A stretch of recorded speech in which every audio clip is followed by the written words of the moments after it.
We're here with Dave. What we're going to do is we're going to talk about the book. We're on location at the Permane Brothers, Racetrack Road, Washington, PA. So again, if you're close, feel free to come on out because the crowd, it's filling up. There's a lot of people in here. There is a ton of people. Surprised by the amount. They're super excited about the Stonies. They want to come in, stop in. You'll have an opportunity to get some merchandise for free. Discounts on Stoney's beer and killer food. Oh, right? Best for salami and egg. Yeah. Who can beat that? Every sandwich I see walk past, it's only about yay big. Oh, so. man, it is a true Pittsburgh tradition for a good reason. That's right. So we're really thankful that Stoney's is having us out for this event.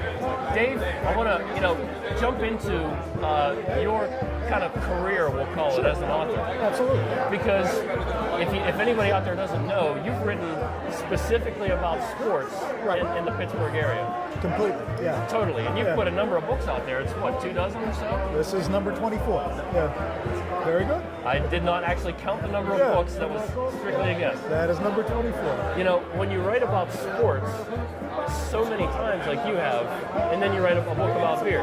Yeah. Talk about the motivation behind making that jump, if you will. Well, what I do, I consider myself more a historian. I love the writing. I was a journalism major at Duquesne, but I really enjoy the research on a project, and I've done a lot of books about the Pirates. I've done a lot of. I love baseball. I've done a lot of books about baseball, but when you're repeating the same things a lot, or you know what the story is going to be before you write about it, it's fun, but it's not as thrilling as something like this, where you go in cold. And the story develops every day. I learn something new, and the story I thought I was telling all of a sudden becomes something else a day later. And to me, that's the most fascinating project to work on. Something like this. I've been friends with Rich Boyer, who's an investor in the new Stoney's company for years. Great guy, and he approached me about this. And I mean, my first thought was, as you think, I've never done anything but sports. I mean, I'm not sure how this is going to turn out. And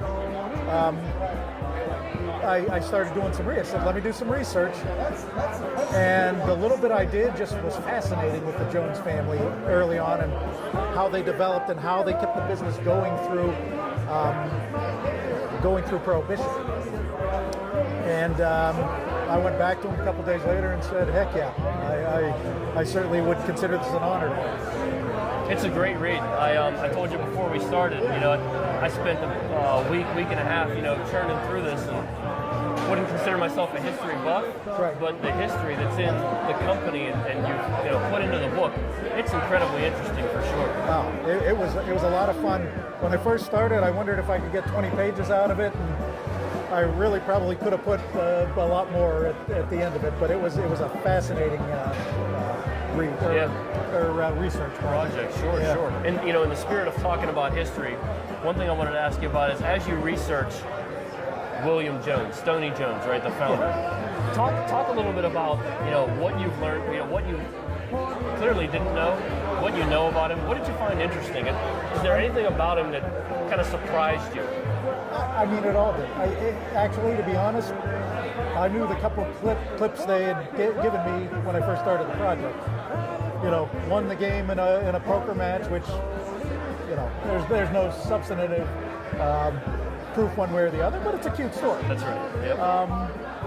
But I mean, he was a man who obviously loved his family.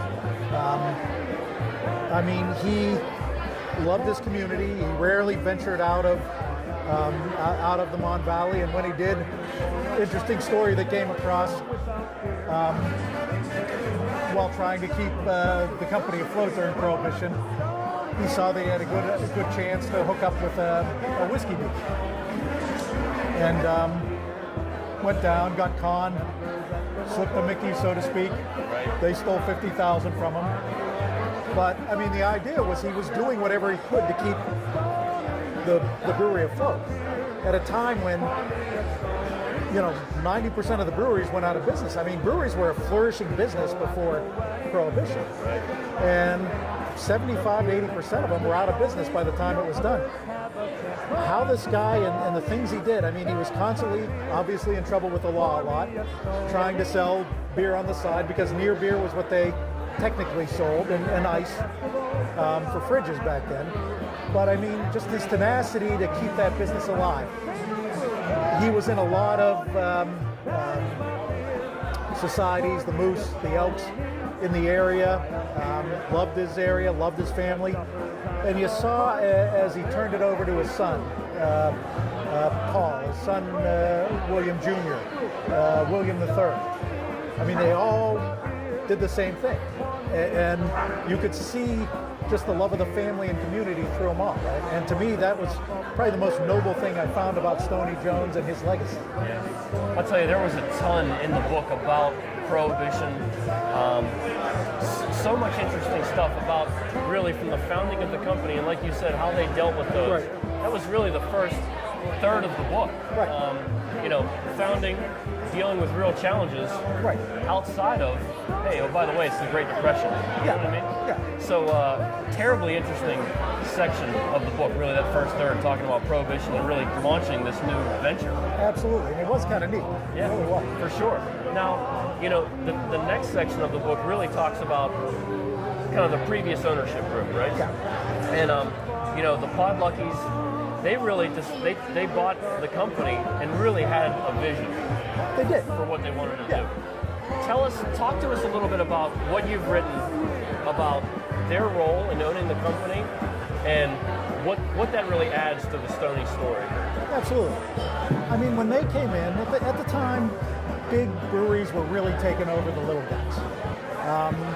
Again, it was a time where most of the small breweries were being pushed aside. Rolling Rock is a prime example.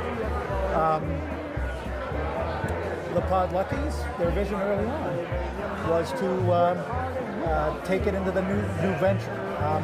They did a lot of imports, which were successful at first. Yeah. They wanted to get into the dry beer business, which in the 90s was a huge business. So, I mean, and early on, his Gabby with his son was taking it to that level. Well, his son ends up moving on to La Nature. I mean, there was talk, nothing substantial about where the money came from to buy La Nature, but what was apparent was that the son and the father had an out. He went on, and I mean, La Nature became a soap opera. The son fictitiously gave sales figure, was taking the money for personal gain, building a mansion, building a great personal fortune. And he seemed to be very intelligent and seemed to be able to be one who was taking the Stoney's business in the right direction. And then he gets stuck in that. Gabby dies in 2006.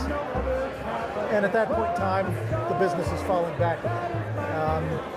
They tried to get into the microbrew business, but again, it was apparent there was no money to promote it. They were just another face in the crowd, and they had also seemingly alienated the Stoney's customer. So what looked like it was going to be a good thing to turn it around, through all these things that happened that read like a soap opera. And again, Gabby and his wife were never involved in any of that stuff. Seemed like they were honorable, good-hearted people. And but again, If nothing else, it makes for a good story, right? it made for a soap opera, in essence. Yeah. And by the time there's no money to promote it, they're trying to do good things, but the business was failing, non-existent. I didn't even know Stoney's was still around at one point. And then, of course, I read on LinkedIn the day Rich bought the thing. He posted it on LinkedIn, and I called him up, and that was my first thing. I didn't even know there was still a Stoney's. Yeah. It's so interesting to think about the way, previous ownership had a vision. Yeah. And, they had, I guess, some other projects they were working on. Yeah. And, like you said, sort of alienated that base Yeah. of customers that were just diehard Stoney drinkers. Absolutely. And the next thing you know, it's a really struggling business to the point to where nobody even really knows if they're still brewing beer or if anybody's selling their beer. I mean, they one thing it came across, they were doing the beer in two different breweries. I mean, you're not getting consistency. They're not following the old classic recipe. And again, there's just no experience and no money. So when you, and that was always a criticism that would come up, you're alienating your base. Great ideas early on. Esquire Dry was huge, but kind of died as it went on. And like I said, when reading the book, I definitely found that middle section, we'll call that middle third, really the most captivating. Because here are folks who, like I said, had a vision and really wanted to take a company somewhere. Right. But while not Stoney's wasn't directly involved, it made for a really great story. I'm kind of glad that you incorporated those additional stories to really kind of paint a complete picture, if you will. And I'll tell you what, I was happy. Rich and the Johns. The first thing I asked him, I said, "Do you want the true story, or am I going to dance around here?" Right. They told me no. You go for the true story, which to me was the difference in writing the book and doing a little promo. Yeah. And I was very happy they supported it. Yeah. I'm glad you came back to Rich and the Johns, as you call them, the new ownership group, right? Exactly. Because that really makes up the last third of the book, as we'll say. Right.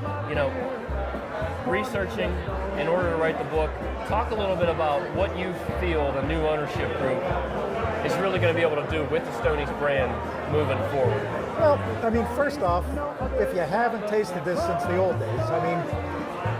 By the way, clarify the old days. What are the old days? I'm talking the 60s, 70s. Was probably the heyday for people who are around now. I mean, it was a staple. My parents' fridge. I grew up with Esquire in the fridge every day. I mean, and my dad would have Stoney's in there too. I mean, Esquire was the first beer I drank. And to be honest, in the 90s, it wasn't anything. I tasted it. It wasn't the same beer.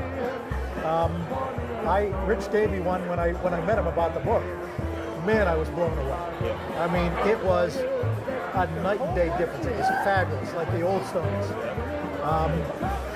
And if just to do that, Greg went back to the original formula. And I mean, here's a talented brewmaster who you can see from his passion from talking to him about it. And what he did was remarkable. So I mean, that's essential. The enthusiasm. John LeCarte is just a guy who seems to have his thumb on what's right to turn a business around. And you can see John King has that same passion and ability. And just listening to them talk about their plans, you get the confidence that they're going to establish the base, establish the Mon Valley, and then push out from there, which is the right thing to do. I'm gonna have a little bit of fun now. Yeah. Okay. We know you've tried the new beers. Yes. Right. Do you have a favorite? And you have to pick. You have to pick a favorite. If we said Stoney's Premium, Stoney's Light, what do you choose? It's tough. I'm wearing the light hat, but I got to tell you, as great as that is, and that's a great beer, just the taste and what they've done to the premium, that's my favorite. Yeah. That is my favorite. Cool. Well, listen, we know it's a busy night for you too, just like it is for a lot of guys around here. You got a lot of books to sign, right? Absolutely. So tell everybody, as we hold it up here on the live, tell everybody where they can get a copy of the book. Right now, you can certainly, if you're in the area or get a chance to come out here, we're selling it to you tonight here.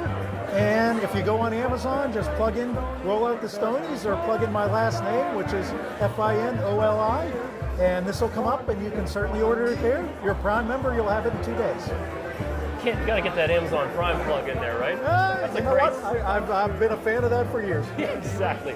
Dave, really appreciate your time. Absolutely. Thanks so much for everything tonight. Absolutely. Take care. We'll talk to you again, okay? You got it. Thanks very much. Pour me a Stoney.